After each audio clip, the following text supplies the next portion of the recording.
Hello and welcome to another update. In this one I'll be covering the latest developments throughout the front line, starting out in the Robotyne area. Here we see that the Russian forces have started counterattacking in the direction of Robotyne. At the same time, the Ukrainian forces started attacks in direction of the first main line of the fortifications of the Russian forces.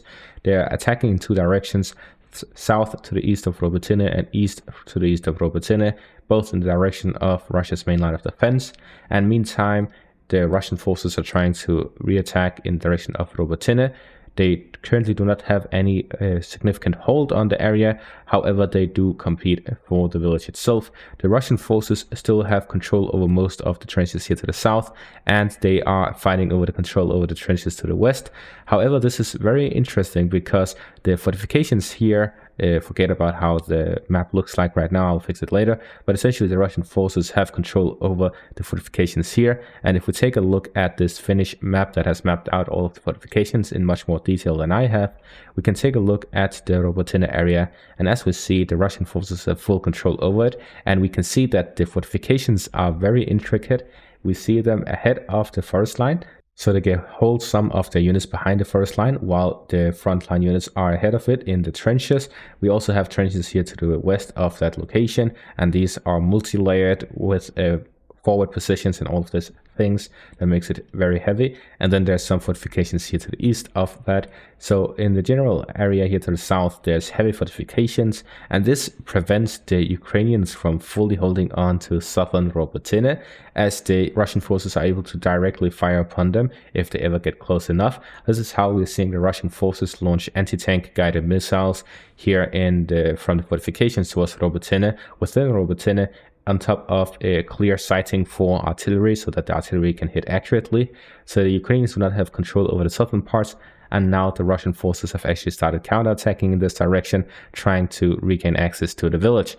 So previously I reported on a counterattack, after which the Ukrainians managed to push them back, and this was because the Russian objective in that counterattack was to withdraw the final units that were still holding the village out of the village. So the Ukrainians got full control over the village, but then the Russians started counterattacking again, this time to actually perform a counterattack. And now there were reports yesterday that the Russian forces have reached the center of the village. They do not have control over any of the village parts. It's still a gray zone, and there's heavy fighting in the southern parts, and that's about it. The Ukrainians cannot hold full control over the village due to the fact of these fortifications to the south, but the Russians are having a hard time counterattacking as well. And taking a big, larger, further away, zoomed out look at the area, I looked at the deep state map, and here we saw that the Russian forces have 8 of these motorized rifle regiments, and they have 4 of these BARS squads. So the BARS squads are the Russian Combat Army Reserve. These are units that have since 2021 been called up, 100,000 of them. They are units that are trained regularly as a reserve force, and then as soon as the war started, they were trained more intensively so that they could be sent to the war. Their contract runs to 2024, so they have about half a year left of their contract. Somewhere in 2024 it will end, and then there's an option to continue it for 1 to 5 years. But essentially this force is mainly consisting of 40 years old and older people.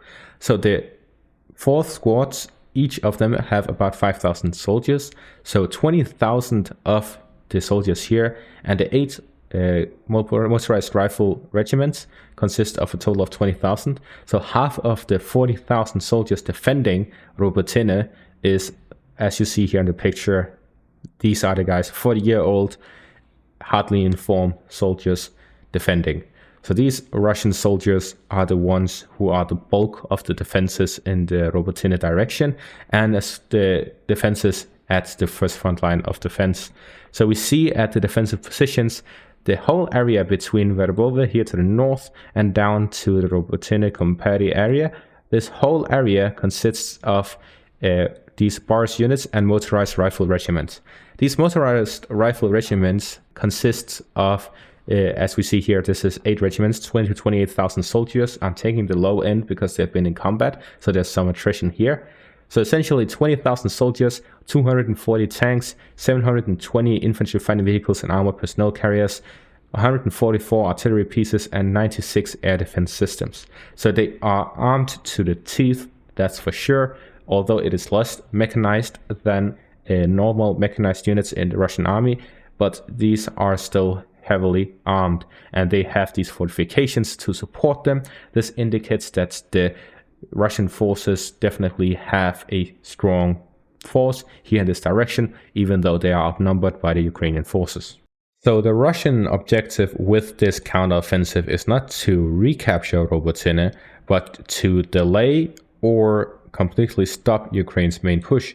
Currently what Ukraine is doing is that they're pushing southwards and eastwards to the east of Robotyne, trying to reach the Russian main line of defense and push through it, but also to go around the Russian fortifications here to the south of Robotyne and go bypassing it towards the village of Novoprokopivka. This would allow them to then force the Russians out of the fortifications by going around them.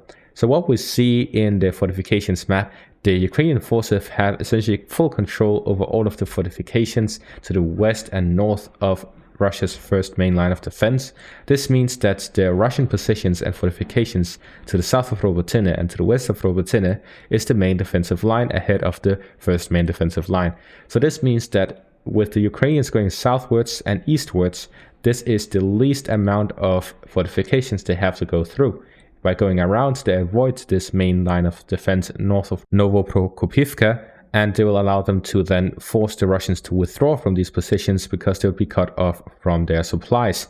So Ukrainian forces are here trying to bypass the Russian defenses. This is why we're seeing them push heavily in the eastern parts of Robotyne instead of going through Robotyne, because here they will have to go through these fortifications, as we see, as I mentioned earlier in this video, very intricate defenses. This is very difficult to push through, and the Russians have a lot of units in the area to support them, and now they're counterattacking in the Robotyne area. This indicates that the Ukrainians are definitely gathering up the forces, trying to push through, bypass the Russian defenses, and thereby force the Russians to withdraw from these positions. However, the issue with this strategy is that they have to go and drive by Russia's main defensive line. So the Russians can't just continuously directly attack the Ukrainian forces as they attempt to bypass the Russian defenses to the north.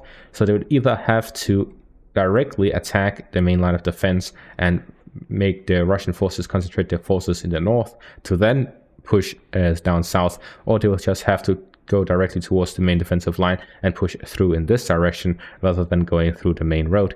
Either way, they will have to go through a lot of fortifications to actually reach their objective. See that the Ukrainian forces have intensified their offensive operations in this area. They are mostly fighting for the heights to the west of Seremeyorsk, but also to the east of Robotyne, as they have been intensifying their attacks in the direction of two villages, the village of Novodonetsk and the village of Kremenchuk, as they want to gain control over these two before they start attacking Seremenivka. And if we take a look at the fortifications map, we can actually see that in the direction of the Ramelsky Ledge, the only fortifications were to the northwest of Seremeyorsk and to the north of Robotyne. So these are the most heavily defended positions of the Russian forces. Now they do not have any more further fortifications until the main line of defense. But this also shows that they had essentially no defenses to the north of these positions.